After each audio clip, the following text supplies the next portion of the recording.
Nessa aula nós vamos estudar sobre os indicadores de endividamento. E começando pelo primeiro que eu separei para vocês aqui, dívida líquida pelo patrimônio líquido. Então, resgatando o conhecimento de contabilidade, a gente vai perceber o seguinte, o que é a dívida líquida, né? A gente precisa compreender cada elemento aqui para entender o que esse indicador quer dizer para a gente. Então, a dívida líquida, a gente vai pegar a dívida bruta, ou seja, o quanto que a empresa tem que pagar ali de empréstimos no curto e no longo prazo e diminuir o caixa.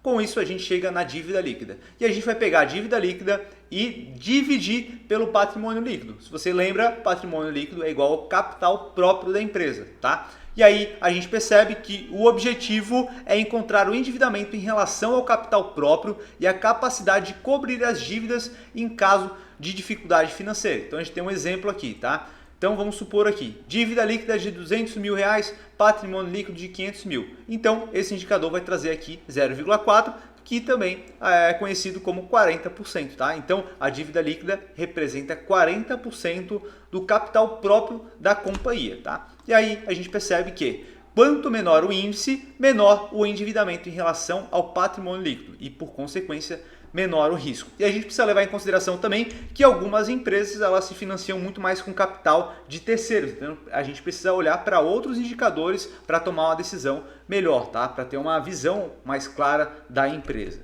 Então aqui a gente vai para o nosso segundo indicador, que é o dívida líquida pelo EBITDA. Então dívida líquida você já compreendeu o que é, e o EBITDA a gente já viu lá no módulo de contabilidade. Seria os ganhos da empresa antes do pagamento de juros, impostos, depreciação e amortização, né? Então a empresa já pagou lá, pegando a receita líquida, já pagou os custos, a despesa, né? Então a gente pode entender o EBITDA como uma forma de geração de caixa da empresa, né? Claro que a gente tem que pagar os impostos ainda, os juros, né? A depreciação e a amortização não tem o efeito caixa, então grosso modo a gente entende como a geração de caixa da empresa. Então esse indicador aqui representa o tempo em anos em que a geração de caixa da empresa seria capaz de pagar a dívida líquida caso o EBITDA se mantivesse constante, tá certo, pessoal? Então aqui um exemplo, né? Dívida líquida de 10 milhões, EBITDA de 2 milhões.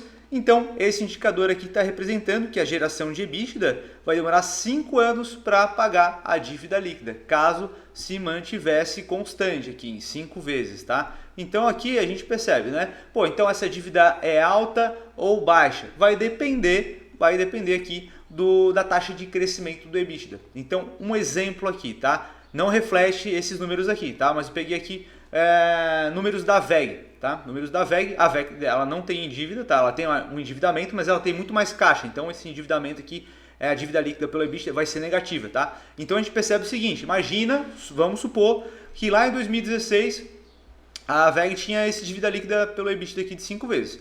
Pô, se a expectativa é que o EBITDA se mantivesse constante ali em 1,4, a gente pode entender que está alto, está um endividamento alto. Porém, pô, mas qual é a capacidade de gerar retorno e crescer com o passar do tempo? É alta, a gente espera que realmente vai crescer e tudo mais, quais são os objetivos da empresa? A empresa realmente está em fase de crescimento? A empresa está querendo crescer? Os projetos que ela está colocando em prática visam crescimento? Tá, então a gente pode esperar que haja um crescimento aqui. E aí, se o EBITDA cresce, esse endividamento diminui. Então, por exemplo, aqui, 5 vezes daqui, né? Então a gente tinha 5 vezes quando eu estava em 1,4 bilhão. Agora, o EBITDA cresceu para 5,1. Quanto que vai representar? Vai representar muito menos, tá? Então o endividamento ficou menor em relação à geração de caixa dela, em relação ao EBITDA, tá? Então quando aqui, ó, o indicador fica negativo, o que quer dizer quando o indicador fica negativo, né? Vai refletir que o caixa da empresa é superior à dívida, tá? Então é uma empresa bem saudável aqui. Lembrando que dívida não é algo ruim para a empresa dependendo do nível da dívida, tá? E aí, ainda nesse sentido, a gente tem o dívida líquida pelo EBITDA, que é bem similar aqui, só que a gente já está levando em consideração a depreciação e a amortização, tá? Com isso, a gente vai para outros dois indicadores que são bem parecidos aqui, né? Um vai complementar o outro, que é o patrimônio líquido pelo ativo e o passivo pelo ativo, tá? Então o primeiro deles aqui, no módulo de contabilidade a gente viu que o patrimônio líquido é o capital próprio, né? A gente já viu de novo nessa aula aqui, e os ativos são os bens e direitos que podem ser convertidos em caixa em algum momento, né? São aqueles bens que podem gerar valor para a empresa, tá? Então, com isso, a gente entende que esse indicador representa quanto dos ativos da empresa são financiados pelo capital próprio. Então, quanto maior, menor a representatividade de capital de terceiros. E isso vai ser complementado por esse indicador aqui, ó, passivos pelos ativos, né? Então, esse indicador aqui, ele vai ter no máximo 1, né? Então, digamos que 0,5 vai representar 50%. O patrimônio líquido representa 50% dos ativos. Então, esse aqui vai complementar o outro. Se esse aqui está 0,5, esse daqui vai ser 0,5 também, totalizando 100%. Beleza? Então, aqui é justamente o mesmo entendimento aqui desse ponto aqui, e só que em relação aos passivos, né? Então, capital de terceiros, né? Então, quanto de capital de terceiro representa os ativos da empresa, tá? E agora a gente vai para o sexto indicador aqui, que é o de liquidez corrente. Esse indicador aqui é bem interessante, tá? Então, a gente percebe que a fórmula desse indicador aqui, ele vai levar em consideração o ativo circulante e o passivo circulante. Lembra na aula de contabilidade? Ativo circulante são todos os bens e direitos ali que podem se transformar em caixa no curto prazo, de até 12 meses. E o passivo circulante, tudo que a empresa tem que despender de capital ali, de suas obrigações, né, no período de 12 meses. Tá? Então, com isso, né, com esse indicador aqui, o objetivo é verificar a capacidade de pagamento de suas obrigações no curto prazo, tá? Período de 12 meses. Resultado, né? Caso seja menor do que 1, a empresa possui mais contas a liquidar do curto prazo do que capacidade de gerar recursos no mesmo período, tá? Se for igual a 1, a empresa possui capacidade de arcar com suas obrigações de curto prazo na mesma proporção. E caso seja maior do que 1, a empresa possui capacidade de gerar recursos no curto prazo superior a de liquidar no curto prazo, tá? Então, quanto maior, melhor para a empresa, mais bem gerida ela está e maior a segurança que ela tem ali de poder arcar com todas as suas obrigações de curto prazo. Agora a gente vai para o sétimo ponto, que é em relação a onde encontrar esses indicadores. E não só esses indicadores, todos os indicadores que a gente vai ver aqui. Tem 3 sites aqui, tem vários outros, né? Mas esses sites aqui já vão te atender muito bem, tá? Que são os Status Invest, Oceans 14 e Fundamentos, tá? Então, indo lá no Status Invest primeiro, né? Esse é o visual dele, tu pode achar qualquer empresa aqui, então vamos pegar a Qualicorp aqui. Aqui embaixo, tu vai ter os indicadores, tá? Então, tem o PL, tem o PVP, V pelo EBITDA, aqui os que a gente viu aqui, dívida líquida pelo EBITDA. Então, clicando aqui, tu consegue ver a evolução desse indicador aqui com o passar do tempo, tá?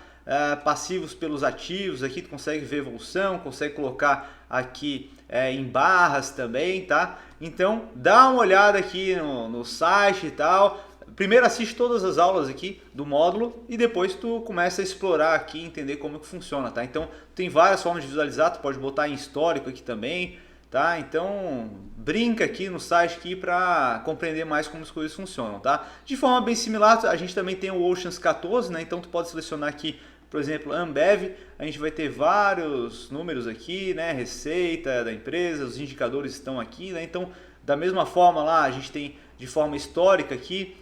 Se tu clica aqui dentro, tu vai ter também em barras, tá? Aqui a gente tem a média calculada, né, do ROI, e a gente vai ver o ROI lá mais na frente. E a gente também tem o fundamentos, tá? Então, por exemplo, se tu coloca aqui ABC B4, tá? A gente vai ter vários indicadores da empresa também, tá? Então, são esses 3 sites aqui, são bem interessantes. Nesse site especificamente, se tu clicar aqui no setor, né? Ele já vai puxar várias empresas no mesmo setor, os indicadores vão estar aqui em cima e tu pode fazer a comparação aqui de cada indicador em relação às empresas do mesmo setor, tá? E agora voltando para o nosso mapa mental aqui, a gente tem também uma planilha, tá? Para que fique bem claro da onde que surgem esses dados que a gente tem, tá? Os indicadores não surgem da cabeça de ninguém, são os números que a gente encontra lá da demonstração, tá? Que a gente viu lá de contabilidade. Então, só para ficar bem claro aqui, né? Aqui a gente tem algumas informações, tá? Então a gente tem o balanço patrimonial e a demonstração do resultado do exercício. E os indicadores vão derivar aqui dessas informações que a gente tem. Então, por exemplo, a dívida líquida pelo PL, a gente vai ver aqui na fórmula que ele está pegando lá o patrimônio líquido, né? Vai pegar a dívida líquida e dividir pelo patrimônio líquido. Então, nesse caso aqui está dando negativa. Da mesma forma, a dívida líquida pelo EBITDA, né? A gente vai lá, consegue visualizar a fórmula, tá? E essa planilha tu vai ter acesso também para que tu possa estudar aí e tudo mais, fazer os teus lançamentos, suas simulações, caso tu queira, tá? Aqui, PL pelo ativo. Lembra lá do PL e o ativo?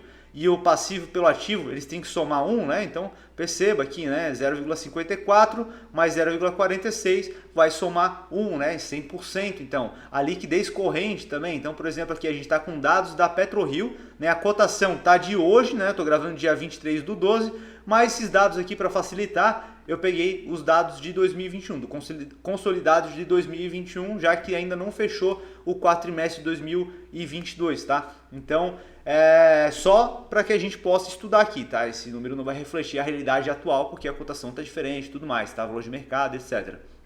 Então aqui é só para a gente verificar. Então a liquidez corrente aqui, a gente vai pegar lá o ativo circulante e dividir pelo passivo circulante. Então lembre que quando esse indicador aqui dá acima de 1, a empresa tem uma capacidade ali de gerar caixa no curto prazo superior à das obrigações dela. Então esse indicador aqui está muito interessante nesse momento, né? Ele vai pegar aqui, ó, o ativo circulante e dividir pelo passivo circulante, tá? E aí a gente consegue acompanhar o histórico, né? Lembrando sempre que a gente não deve olhar só esse indicador desse momento. É sempre bom pegar o histórico desse indicador para ver a evolução dele, para ver se não foi um efeito não recorrente daquele momento, de alguma coisa que aconteceu naquele momento exato, tá? Sempre olhando de forma histórica e comparando com empresas do mesmo setor, beleza? Então, utilize a planilha e acesse lá os sites de indicadores fundamentalistas para poder estudar e aprofundar o conhecimento.